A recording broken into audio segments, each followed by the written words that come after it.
Bahagi ka ng isang pambihirang henerasyon. Isang henerasyong hindi lumaking sabog ang atensyon, kundi mulat at matatag. Naglalakad tayong mag-isa papuntang eskwela. Walang takot, walang ingay. Payak na buhay lang. Kinakapos natin agad ang ating mga gawain para lang makapulas sa labas bago lumubog ang araw. Nadumihan tayo, tumawa at totoong nabuhay. Wala tayong gaanong luho, pero sapat na ang ating imahinasyon para maging makulay ang lahat. Walang mga screen, walang virtual worlds, tanging totoong kalsada, totoong barkada at mga totoong sandali.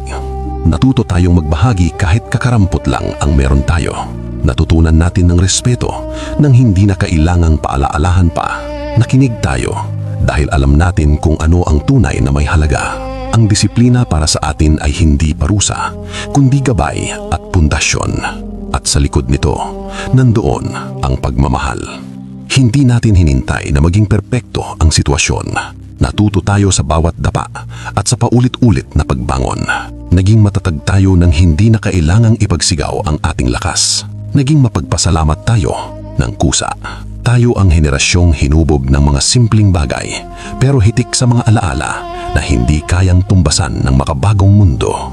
At ito ang pinakamahalagang parte.